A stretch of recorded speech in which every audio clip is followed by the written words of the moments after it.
Baik, bisa dimulai untuk respon atau tanggapan dari pemberi keterangan. Bisa dimulai dari Menteri Koordinator Bidang Pembangunan Manusia dan Kebudayaan, Bapak Muhadjir, dipersilahkan. Bisa di situ boleh.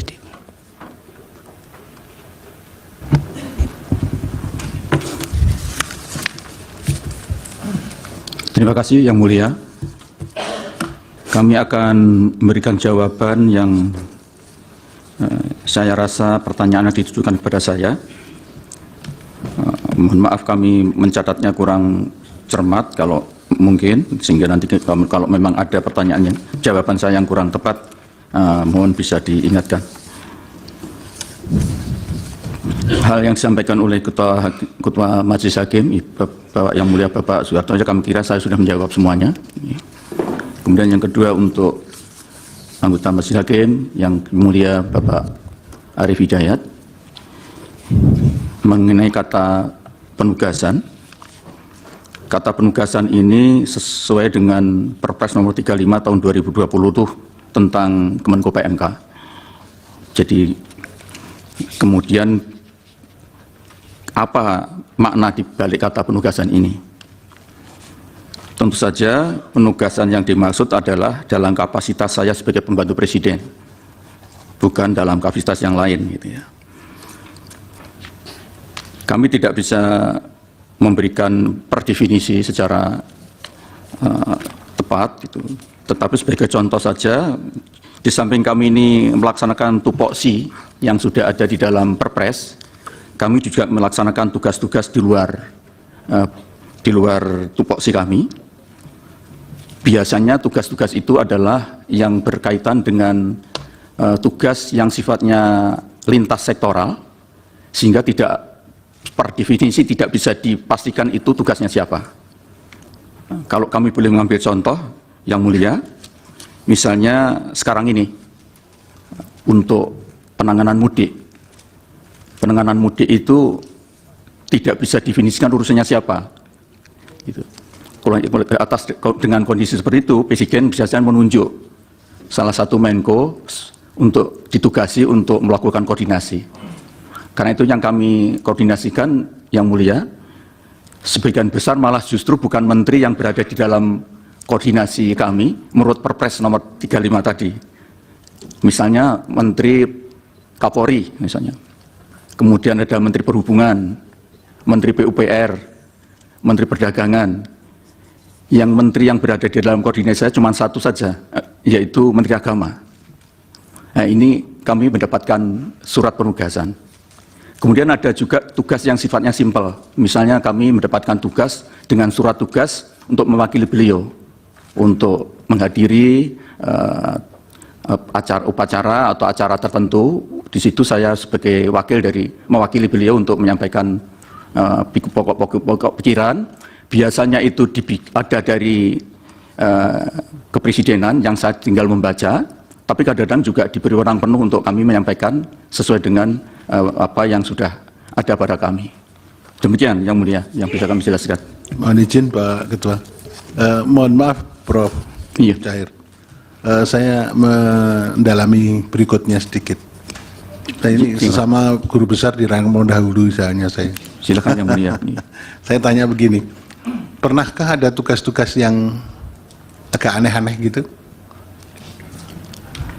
Saya mohon maaf kurang tahu apa yang dimaksud aneh. Aneh itu di luar tupoksi. Setahu saya tidak ada. Tidak ada ya? Tidak ada. Terima kasih. Iya.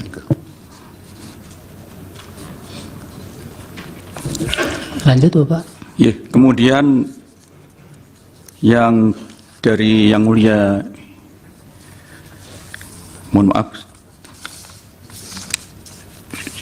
Ibu Eni, Yang Mulia Ibu Eni Nurbaningsih, mengenai seperti apa risiko sosial yang akan terjadi.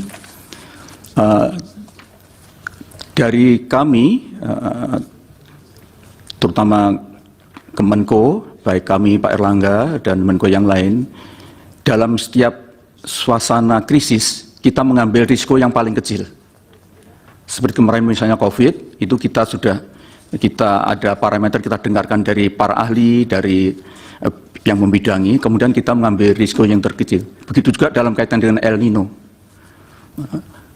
Rawan pangan El Nino ini kita tidak mau mengambil risiko, karena itu kita melakukan treatment dengan tingkat yang paling maksimal.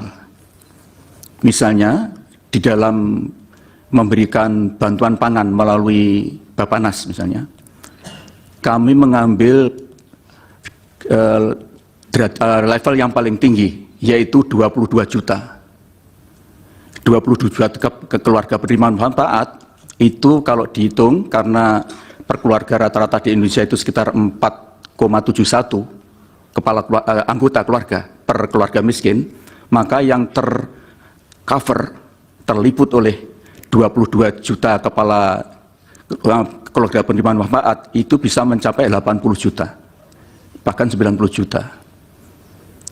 Tetapi dari itu kan sebetulnya hanya sekitar 4 juta kepala keluarga saja, karena sisanya itu adalah di level yang lebih bawah.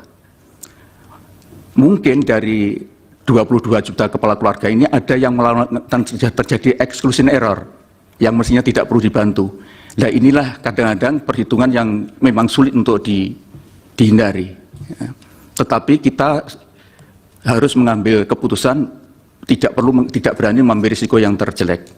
Seperti COVID kemarin misalnya, Yang Mulia, untuk data DTKS, karena kemarin suasana sudah mengalami anomali, maka kita tidak gunakan DTKS. Tapi kita langsung mengambil data kemiskinan itu dari bawah, mulai dari RT RW, dari kepala desa, yang menurut prosedur mestinya harus diverifikasi di tingkat kabupaten, kita potong. Yang penting harus segera diturunkan bantuan-bantuan agar suasana COVID yang perubahannya sangat drastis itu bisa diselesaikan. Ini contoh bagaimana kami mengambil standar yang paling tidak berisiko, daripada kita terus saja tidak mau mengambil risiko yang dengan catatan tentu saja terukur dengan pertimbangan-pertimbangan tertentu. Kemudian untuk Pak Asrul-Sani, Pak Yang Mulia, mohon maaf Yang Mulia Bapak Arus-Sani, tentang Perpres 63 2017. Perpres 63 2017, kalau kita lihat kepala judul perpresnya, ini kan sebetulnya percepatan transformasi dari pembayaran tunai menuju ke non tunai dalam rangka untuk transformasi ekonomi inklusif keuangan. Dan itu terjadi tahun 17-18, saya belum jadi Menko. Saya waktu itu menjadi Mendikbud, sehingga saya relatif tahu asbabul wurudnya. Jadi asbabul wurud dari perpres ini adalah Presiden menghendaki agar segera terjadi percepatan inklusi keuangan. Kebetulan waktu itu saya menjadi Mendikbud, dan saya harus mengelola kartu Indonesia Pintar. Waktu itu masih dalam bentuk kartu yang tidak berfungsi kecuali hanya sebagai tanda bahwa dia penerima kartu Indonesia Pintar. Waktu itu saya ingat betul, dengan perintah ini kemudian kami batalkan kartu tadi itu. Dan untuk bisa agar tidak jadi temuan, saya meminta fatwa dari BPKP bahwa ini kartu ini boleh tidak digunakan. Padahal itu anggarannya cukup besar. Sebaliknya kita ganti menjadi kartu yang sekaligus bisa untuk mengambil dan bisa untuk menabung. Dan itu supaya kita tidak mengeluarkan biaya. Waktu itu kami undang semua Himbara yang mengelola KIP untuk bagaimana supaya kita tidak kenai tarif untuk membuat kartu itu. Kemudian ada kesepakatan, dia mau asal uangnya yang masuk ditahan 1 bulan dulu. 1 bulan ditahan sebagai bentuk ganti dari biaya untuk membuat kartu itu. Jadi kesimpulannya Yang Mulia, Perpres ini menurut saya sekarang sudah tidak berlaku. Karena itu saya jujur dengan tulus menyampaikan, saya belum pernah menggunakan Perpres ini. Karena sekarang inklusi bansos sudah tanpa cashless semua. Baik ada di Kemensos maupun di KIP maupun di tempat lain. Sekira itu yang bisa saya jelaskan. Kemudian saya kira dari Yang Mulia Bapak Guntur Hamzah tidak ada yang terkait langsung kecuali tadi Perpres yang sudah kami kami jawab. Kemudian yang mulia Bapak Ridwan Mansur, kami mohon maaf, mungkin kami kurang bisa menangkap yang dimaksud karena puasa-puasa ini. Kalau dalam teori administrasi publik itu kan ada namanya eksternalitas negatif, negatif externality. Jadi seorang pejabat publik itu kalau dia memasukkan kepentingannya atau kepentingan kelompoknya di dalam kepentingan publik, maka itu telah terjadi eksternalitas negatif. Eksternalitas negatif itu bisa intended, memang disengaja, tapi bisa unavoided, tidak terhindarkan. Misalnya, kalau kita punya baju dinas, mau berangkat ke kantor harus melayat dulu saudara kita yang meninggal, tidak mungkin kita ganti baju karena mau melayat, baru kemudian dinas pakai baju. Itu adalah unavoided. Begitu juga mungkin perkara kecil mobil dinas. Ya. Tapi memang ada eksternalitas negatif yang betul-betul intended, yang disengaja, dan itu sangat terpulang kepada pejabat publik masing-masing. Kemudian yang kedua, kenapa eksternalitas negatif itu selalu terjadi? Karena setiap manusia itu pasti punya preferensi dan punya tendensi. Pasti punya pilihan dan punya kecenderungan. Dan itu tidak harus melalui akal sehat. Karena pengetahuan manusia itu ada dua. Ada yang sifatnya a priori dan a posteriori.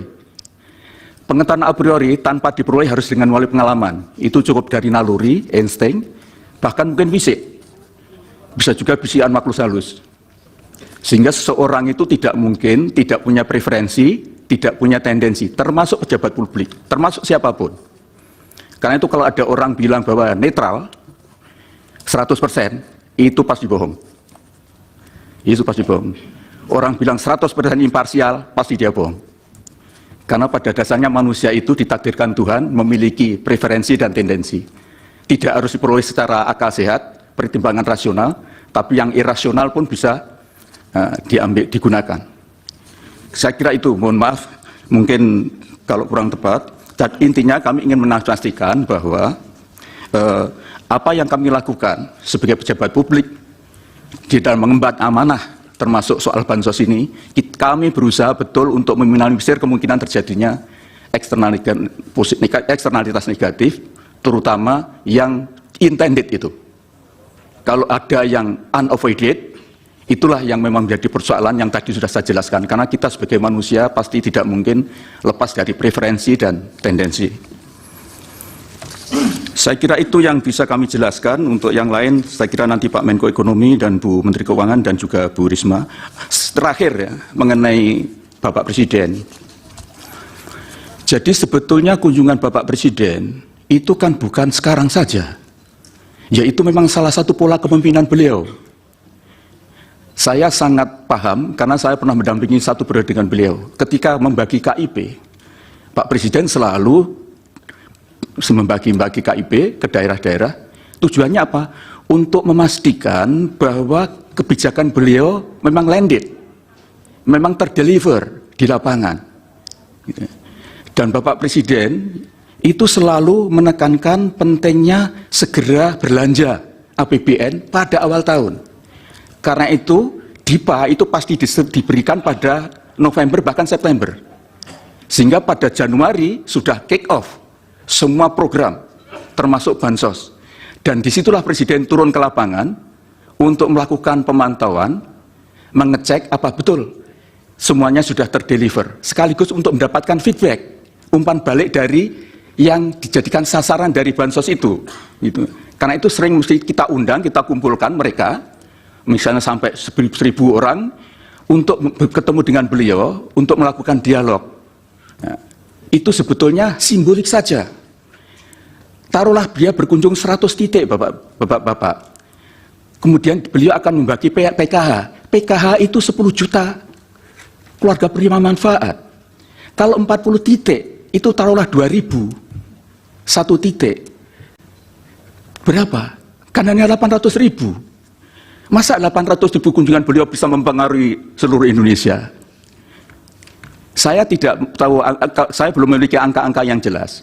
Tetapi begini, sepanjang yang saya tahu, Bapak Presiden kalau berkunjung ke lapangan itu tidak hanya 1 titik, bisa sampai 5 titik. Dan sekarang ini adalah tahun akhir kepemimpinan beliau. Beliau pasti ingin memastikan bahwa proyek-proyek strategis sekarang ini sudah tuntas. Beliau betul-betul wanti-wanti tidak boleh meninggalkan proyek mangkrak. Karena sekarang ini kalau beliau berkunjung, pasti meresmikan program-program strategisnya bersamaan dengan kemudian mengecek keadaan bansos, mengecek yang lain. Jadi biasanya lebih dari 5 titik. Menurut saya, kalau ada daerah kok sering dikunjungi oleh Presiden, kemungkinan besar di situ banyak proyek malahan. Proyek dari strategi nasional yang diberikan kepada daerah itu. Sekali lagi saya sampaikan, terlalu muskil kalau hanya 100 kunjungan untuk secara simbolik membagi bansos, kemudian itu berpengaruh secara nasional, itu saya kira doesn't make sense. Mohon Bapak tidak berpendapat soal itu. Mohon maaf. Ya. Ya. Saya kira itu yang bisa saya sampaikan. Terima kasih Yang Mulia. Mohon maaf kalau kurang berkenan. Baik, sebentar, Prof. Saya sedikit juga dulu. Oh iya. Iya, Pak Muhadjir, terakhir yang saya sampaikan tadi berkaitan dengan 22 juta yang lebih KPM yang adanya surat dari Kepala Badan Pangan Nasional kepada Direktur Bulog itu. Ini tadi kan pertanyaan saya adalah siapa ini yang mengeksekusi, Pak, sampai ke tingkat penerima ini. Kemudian yang kedua, ini kan apakah betul ini sebenarnya pengejawatan dari El Nino tadi, yang konon kalau ada pihak yang mengatakan bahwa sebenarnya November itu sudah selesai, tapi tadi Bu Menteri kan mengatakan bahwa ini dari BRIN dan dari BMKG mengatakan bahwa ini masih perlu ada mitigasi perpanjangan. Nah, apakah itu aktualisasinya? Kalau iya, kemudian siapa sih sebenarnya yang Bapak yang mengeksekusi itu di tingkat bawah? Atau kenapa sebentar?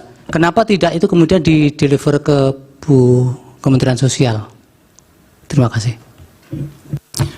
Terima kasih Yang Mulia. Kami akan menjawab mungkin nanti untuk lebih detail bisa Pak Menko Ekonomi dan Ibu Menteri Keuangan dan Bu Risma. Benar Yang Mulia, jadi 22.004.000 itu adalah bantuan cadangan pangan yang sekarang didistribusikan. Dan itu adalah di bawah Bappenas. Datanya menggunakan data P3KE yang ada pada kami, yang tadi sudah saya jelaskan, itu adalah hasil data triangulasi, yang sudah saya jelaskan tadi dari berbagai sumber existing data, kemudian kita lakukan penyampaian dan pengintegrasian dan penyandaan dana. Kemudian tentu saja di lapangan yang menjadi pensuplainya adalah Bulog. Jadi penyedia komoditasnya Bulog, kemudian yang menyalurkan adalah Bappenas. Tentu saja Bappenas menggandeng transporter yang untuk bisa mengantar beras itu ke sasaran. Demikian Yang Mulia. Baik, langsung Bappenas ya Pak yang di lapangan ya. Yang Mulia Prof. Arif. Baik, terima kasih Ketua. Sedikit saja ini Pak Menko PMK, Pak Menko Equin, Bu Menteri Keuangan dan Bu Mensos. Ini penting supaya bagi kita penting juga ini. Bapak dan Ibu hadir ke sini itu atas perintah Presiden untuk menghadiri dengan penugasan atau dengan izin? Mohon bisa direspon. Dengan izin, dengan penugasan atau dengan sepengetahuan Presiden? Terbuka saja, ini di sidang yang terbuka untuk umum, nggak ada masalah. Silakan Pak Menko. Pertama kami hadir di sini karena undangan dari Yang Mulia. Oke. Dari Mahkamah Konstitusi. Oke. Dan terhadap undangan tersebut Bapak Presiden mengetahui. Oke. Memang dan tembusannya sepengetahuan Bapak kita Presiden. tembusannya memang ke Pak Presiden. Ya, jadi suratnya. itu sepengetahuan ya. Bapak Presiden karena undangan dari Yang Mulia Mahkamah Konstitusi. Oke. Pak kasih. PMK juga begitu sama ya? Ya aman sama kan Pak? Yang Mulia. Ya. Bu Menteri Keuangan? Sama ya. Bu Mensos? Mengenai substansi yang harus disampaikan di sini, itu sepengetahuan Presiden atau tidak? Arahan Bapak Presiden untuk menyampaikan semua sesuai Apa dengan adanya. tugas dan fungsi Apa adanya masing-masing gitu ya. kementerian seluas-luasnya. Oke, terima kasih Pak. Saya kembalikan Pak Ketua. Baik, silakan Prof. Saldi. Ya, terima kasih. Ini sebagai catatan saja ya untuk kita semua, termasuk terutama untuk Pak Menteri dan Bu Menteri. Jadi yang kami tanyakan tadi itu semuanya bersangkut dengan dalil yang ada dalam permohonan. Jadi nanti itu akan membantu kami mahkamah untuk mengambil posisi mahkamah di mana. Nanti susunan struktur jawabannya kira-kira begini. Ini dalil pemohon, itu kemudian dijawab oleh termohon, kita akan jelaskan apa jawaban termohon, kemudian apa yang dijelaskan oleh pihak terkait, kita akan ambil, apa yang dijelaskan oleh Bawaslu. Karena ada pemberi keterangan, maka nanti apa yang dijawab oleh pemberi keterangan akan kita sampaikan di dalam di dalam putusan itu, baru kemudian apa posisi mahkamah terhadap semua itu. Makanya kami mengundang bapak-bapak dan ibu-ibu supaya kami memiliki pemahaman yang komprehensif tentang apa yang didalilkan oleh para pemohon ini. Nah itu, jadi itu pentingnya. Jadi kalau tadi ada yang menyebut fakta ini, itu semuanya ada dalam permohonan. Jadi kepentingannya untuk membantu kami mahkamah untuk menjawab permohonan itu, untuk memutuskan permohonan ini. Jadi kalau misalnya ada yang menanya Presiden ke sana, karena begitu yang didalilkan oleh para pemohon, sehingga perlu ada kejelasan bagaimana menteri-menteri menjelaskan soal yang terkait dengan itu. Itu saja Pak Ketua, terima kasih. Baik, dari Pak Muhajir cukup? Tadi ada yang belum kami sampaikan yang mulia, soal bantuan yang diberikan.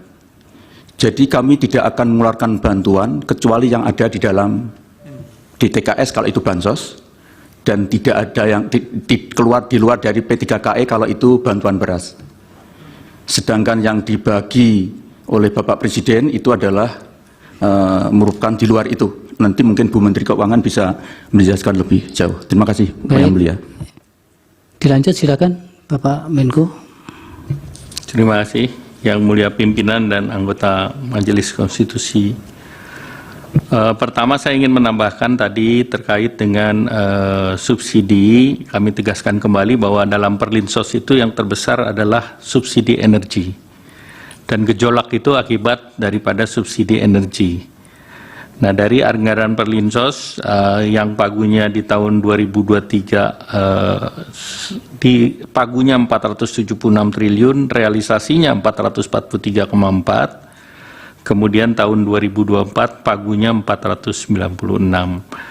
Nah yang terkait dengan energi itu baik itu BBM, listrik, pupuk, dan kredit program termasuk bunga kur itu share-nya 58%. Di tahun 2023, 2024 dia 55,9%. Sehingga kenaikan di sektor ini sekitar 19,4 triliun. Nah ini akibat daripada kenaikan dari ICP, Indonesia Crude Price, di tahun 2023 itu 78,43, 2024 82. Rupiah di 2023 15.230, itu kita di 2024 15.664. Demikian pula terkait dengan volume. Nah yang kedua kami ingin menambahkan tadi dasar daripada bantuan pangan. Tadi sudah dijelaskan yang rapat di bulan 10 November. Kami ingin menambahkan sebelumnya tahapan ini kan sudah diberikan dan dijalankan juga bulan September sampai dengan November.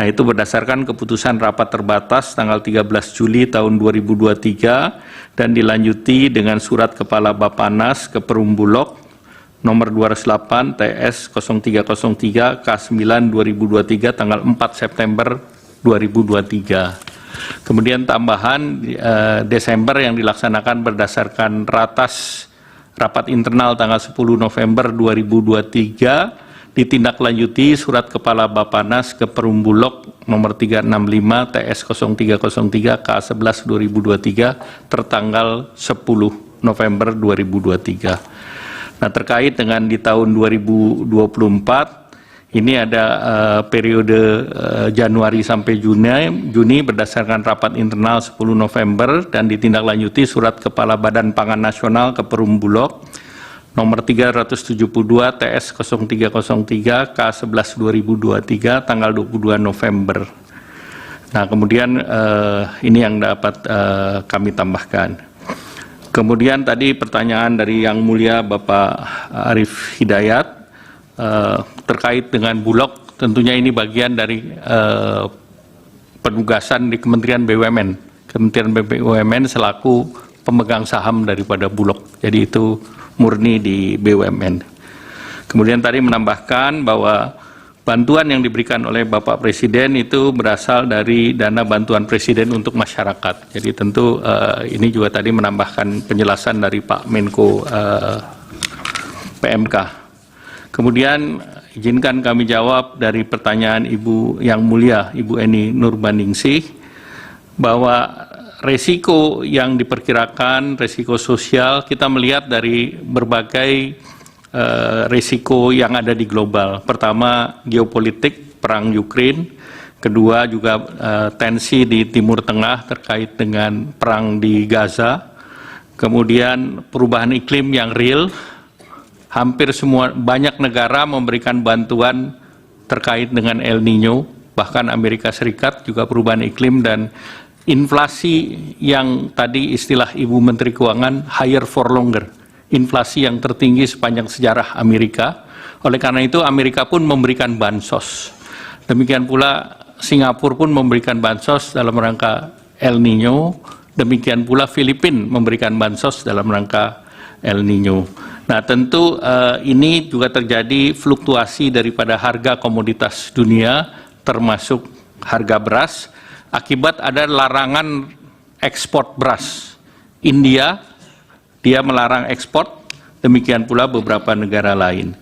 Nah, tentu ini akan berpotensi berlanjut di tahun 2024. Kita bisa melihat bahwa tidak mudah untuk mendapatkan suplai beras, walaupun Indonesia memutuskan untuk impor beras katakanlah sejumlah 3 juta. Nah, tentu ada pendekatan dari pemerintah.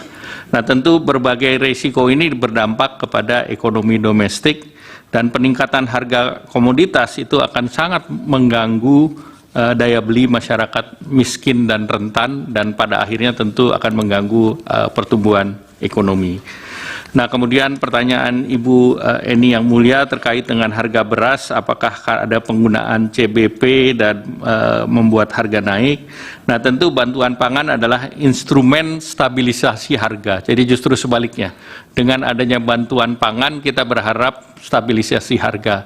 Dari penelitian di lapangan, 10 kilo itu setara dengan kebutuhan masyarakat sekitar sepertiga dari kebutuhan. Rata-rata kebutuhannya 20-25 kilo per bulan.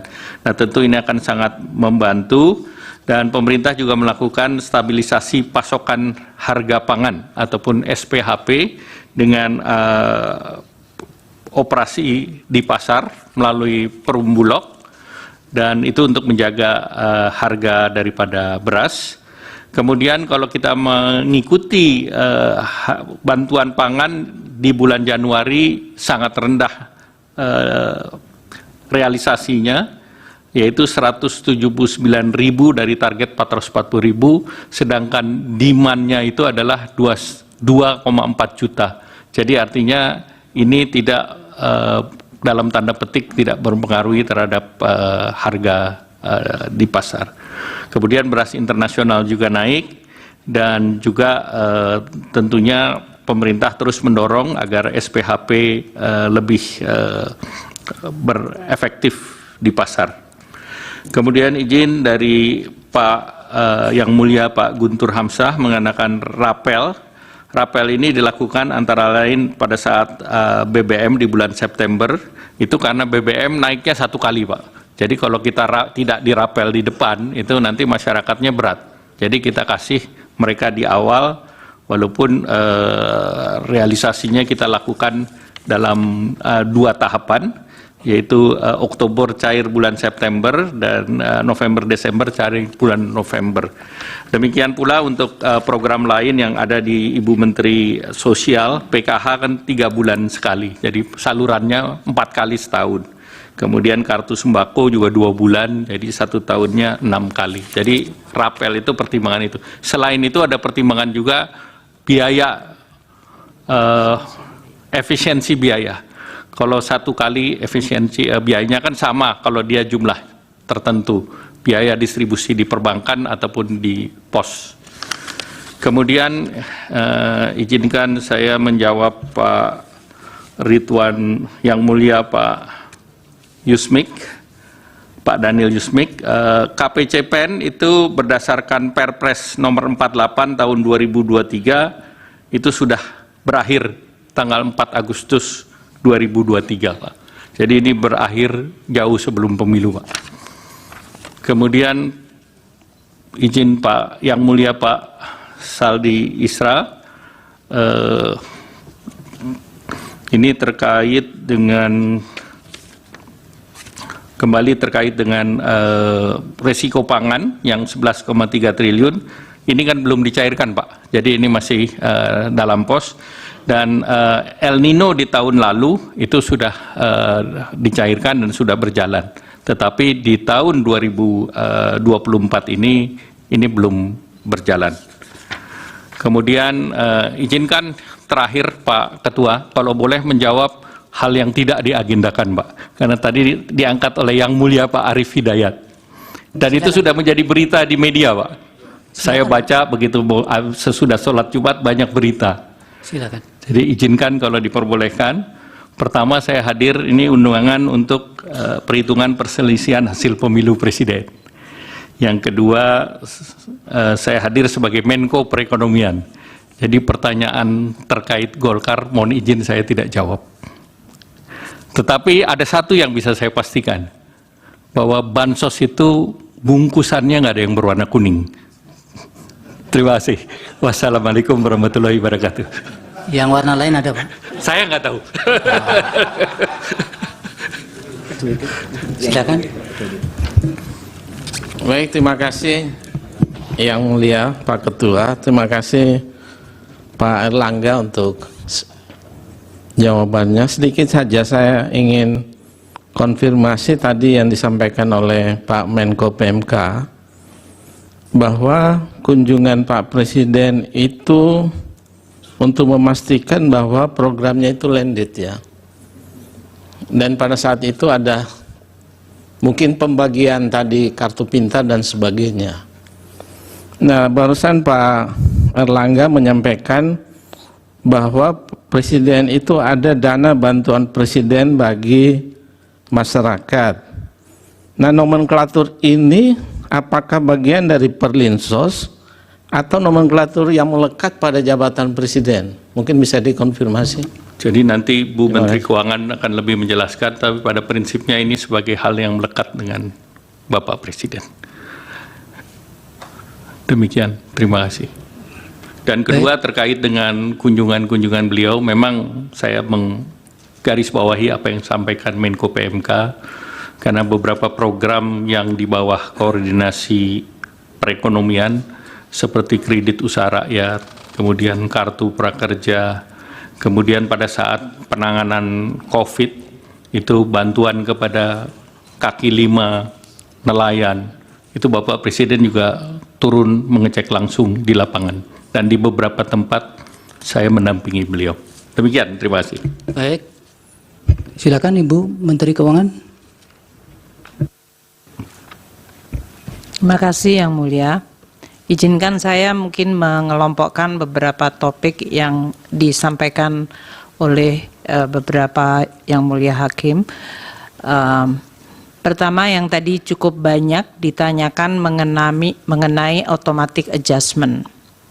Nampaknya muncul persepsi bahwa automatic adjustment dilakukan untuk membiayai bansos. Saya tegaskan tidak. Jadi kami sampaikan seperti ini. Automatic adjustment itu sudah dilakukan sejak APBN 2022. Di dalam APBN 2022 itu Undang-Undang 6 tahun 2021 pasal 28 ayat 1 huruf E. Di APBN 2023 yaitu Undang-Undang 28 tahun 2022 diatur di pasal 32 ayat 1 huruf E. Dan di APBN 2024 yaitu Undang-Undang 19 tahun 2023 diatur pada pasal 28 ayat 1 huruf E. Tadi ditanyakan oleh Yang Mulia Ibu Eni mengenai kenapa pada awal tahun sudah dilakukan automatic adjustment. Kami sampaikan bahwa automatic adjustment memang selalu dilakukan pada awal, yaitu pada tahun 2022 automatic adjustment dilakukan melalui surat Menteri Keuangan tanggal 29 November 2021. Bahkan sebelum tahun anggaran dimulai kami sudah menulis untuk melakukan automatic adjustment. Surat nomor S/1088/MK. Bahkan di tahun 2022 kami melakukan 2 kali automatic adjustment dengan surat kedua tanggal 23 Mei 2022 dengan surat S/458/MK ini untuk melakukan tambahan automatic adjustment. APBN 2023 automatic adjustment dilakukan dengan mengirim surat tanggal 9 Desember 2022. Jadi bahkan sekali lagi belum mulai tahun anggaran, yaitu dengan surat nomor 1 S/1040/MK. Dan di APBN 2024 kami mengirimkan surat automatic adjustment tanggal 29 Desember 2023, yaitu dengan surat S/1082/MK. Yang menarik perhatian publik nampaknya hanya yang tanggal 29 Desember 2023 karena memang sudah mulai hawa pemilu. Tapi sebetulnya dari tahun 22 kami selalu melakukan automatic adjustment. Apakah automatic adjustment dipakai untuk membiayai bansos? Tidak. Karena bansos dan perlinsos sudah dianggarkan di APBN baik di bagian anggaran kementerian masing-masing tadi dari Kemendikbud, Kementerian Agama, Kementerian Kesehatan, Kementerian Sosial dan yang lainnya maupun di bagian anggaran Bendahara Umum Negara. Itu seperti subsidi atau melalui transfer dana keuangan ke daerah seperti BLT desa. Jadi bansos itu posnya beda sama sekali dan tidak dibiayai oleh AA atau automatic adjustment.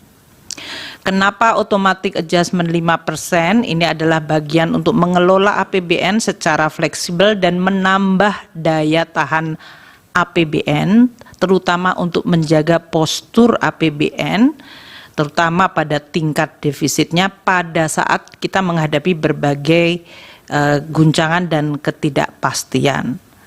5% diperkirakan sesuai dengan data historis dari seluruh kementerian lembaga, rata-rata penyerapan anggaran mereka adalah di sekitar 95%. Dengan demikian, waktu kami menyampaikan AA 5%, itu diharapkan tidak mempengaruhi kemampuan KL untuk menjalankan program-program prioritas dan dana AA itu tidak dialihkan ke kementerian lembaga yang lain. Jadi tetap miliknya KL, hanya kita blokir. Apabila kementerian lembaga betul-betul memiliki prioritas dan urgensi yang tinggi, mereka akan bisa meminta untuk dibuka blokir, tapi itu sangat selektif karena memang tujuannya untuk meningkatkan disiplin fiskal dan penajaman prioritas di dalam masing-masing KL. Itu untuk automatic adjustment. Tadi yang yang menanyakan Yang Mulia Eni, Yang Mulia Ibu Eni, Yang Mulia Pak Guntur dan Yang Mulia Pak Saldi Isra. Untuk Yang Mulia Pak Guntur, tadi menanyakan perbedaan refocusing dengan automatic adjustment. Refocusing dilakukan terutama pada saat terjadinya shock yang jauh lebih besar terhadap APBN, yaitu seperti terjadi pandemi. Pada saat itu anggaran across the board semuanya dipotong dan dialihkan ke suatu program khusus, yaitu penanganan pandemi. Jadi dalam hal ini APBN-nya diambil dari KL kemudian dipindahkan ke program lain dan di kementerian lain. Dan karena ada perubahan anggaran antar KL dan antar program, ini hanya bisa dilakukan dengan undang-undang. Makanya pada saat pandemi dilakukan melalui Perpu 1 tahun 2020 yang kemudian menjadi Undang-Undang Nomor 2 tahun 2020, di mana DPR memberikan persetujuan. Di tahun 2021 Undang-Undang APBN, DPR telah memberikan persetujuan melalui Undang-Undang APBN. Karena waktu itu di tengah situasi pandemi dan tidak mungkin melakukan banyak pertemuan, maka di dalam Undang-Undang APBN built-in sudah dimasukkan kemungkinan perubahan program dan KL dengan hanya melakukan perubahan perpres. Kemudian Yang Mulia Bapak Danielius Mikvoh tadi menanyakan apakah Undang-Undang APBN itu diturunkan hanya dengan satu perpres atau berapa perpres. Untuk APBN 2020 yaitu terjadinya pandemi dan kemudian adanya Perpu nomor 1 yang menjadi Undang-Undang nomor 2 tahun 2020 dilakukan 2 kali perpres. Perpres pertama nomor 54 2020 kemudian dilakukan revisi di dalam Perpres 72 2020. APBN 2021 juga ada 2 kali perpres. Ini situasi yang terus berubah pada saat pandemi, yaitu Perpres 113 tahun 2020 dan Perpres 98 tahun 2021. APBN 2022 dilakukan juga dalam 2 kali perpres, Perpres 104 2021, kemudian diubah menjadi Perpres 98 tahun 2022. APBN 2023 ada 2 kali perpres, namun alasannya berbeda dengan pada saat pandemi. Perpres 75 2023 diubah menjadi Perpres 130 2023 adalah untuk penggunaan sisa anggaran lebih atau SAL untuk bisa digunakan pada anggaran tahun 2023. Sedangkan untuk APBN 2024 itu baru 1 perpres, karena ini juga baru 2 bulan, moga-moga tidak berubah perpresnya Bapak. Tapi ini kita untuk 2024 rincian pelaksanaan Undang-Undang APBN 2024 yaitu Undang-Undang 19 tahun 2023 dilakukan turunannya hanya baru 1 perpres yaitu Perpres 76 tahun 2023. Yang Mulia Ibu Eni tadi menanyakan bansos dilakukan awal tahun, uangnya dari mana?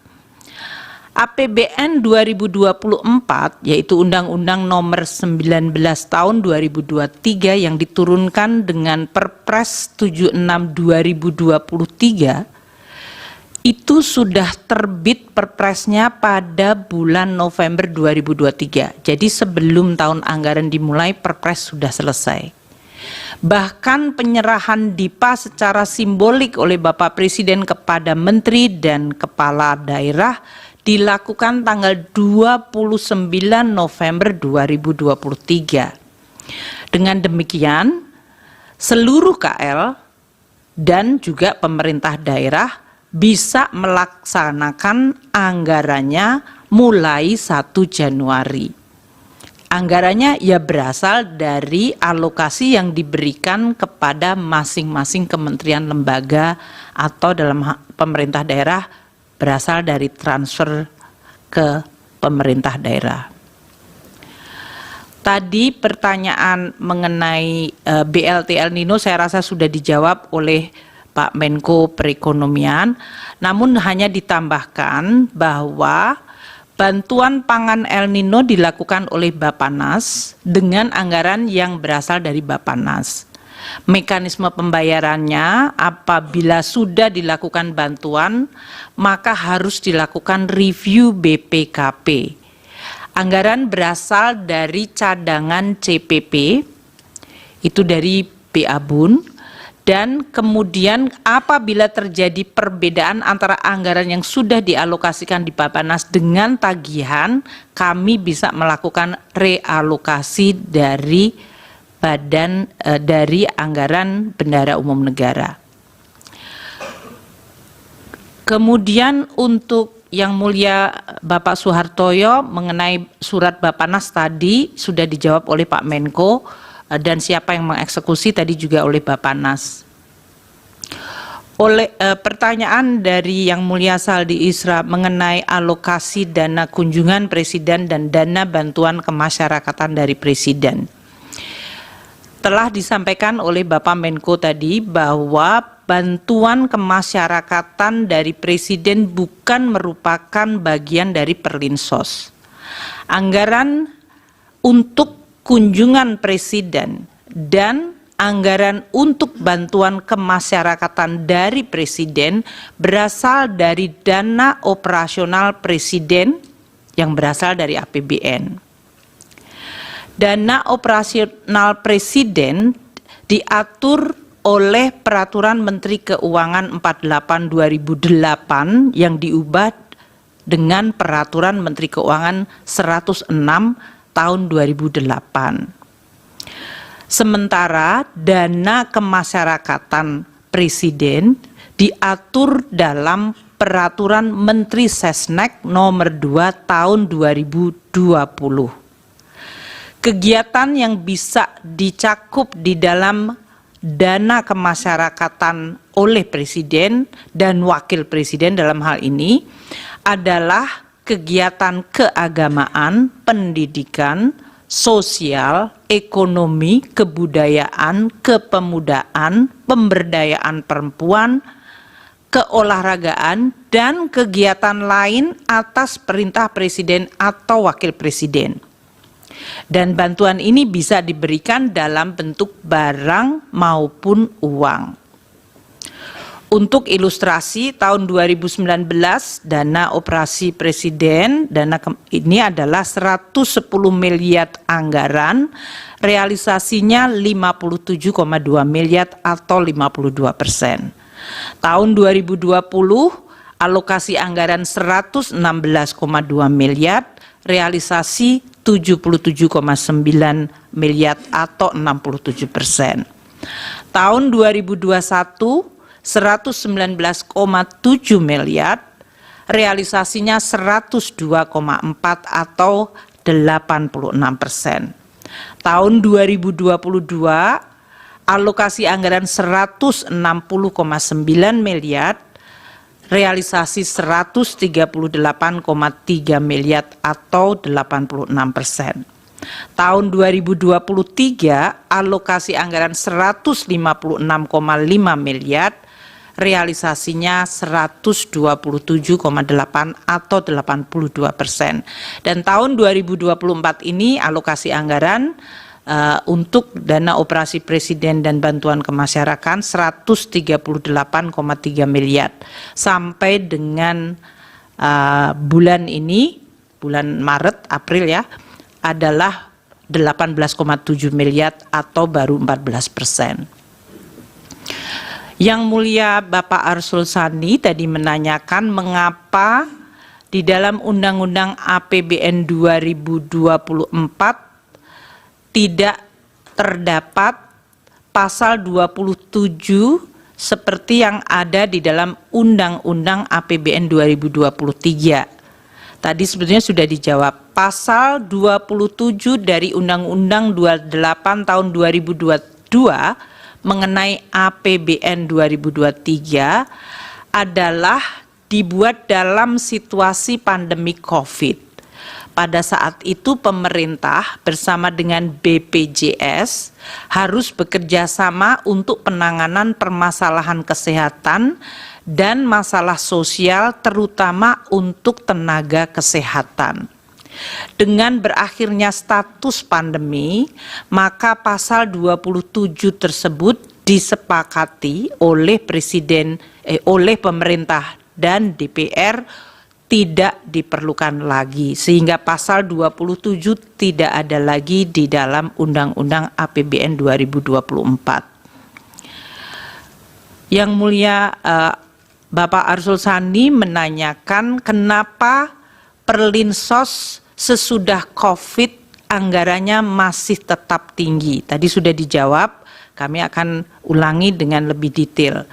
Kenaikan dari anggaran Perlinsos periode 2022 hingga 2024 terutama akibat kenaikan dari harga minyak bumi, perubahan kurs, dan volume dari subsidi.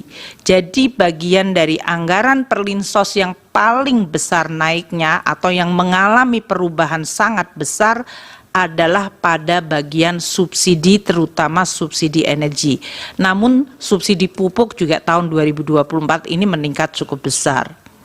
Sehingga anggaran subsidi naik dari 211,8 triliun tahun 2021 naik menjadi 291 triliun tahun 2022, tahun 2023 naik lagi menjadi 332,5 triliun, dan tahun 2024 ini dianggarkan 340,7 triliun, naik karena terutama subsidi. Sementara anggaran Perlinsos dari kementerian lembaga yang lain serta dari Kemensos relatif tidak berubah. Perubahannya seperti yang tadi telah saya sampaikan pada pidato pembuka, yaitu untuk Kemendikbud karena ada unit cost pada pendidikan menengah, dan kemudian di Kemensos karena menambah untuk aktivitas lansia dan disabel. Untuk ilustrasi, harga minyak tahun 2021 $68, 2022 melonjak ke 94,5, tahun 2023 dan 2024 ini menggunakan asumsi dan sekitar $82.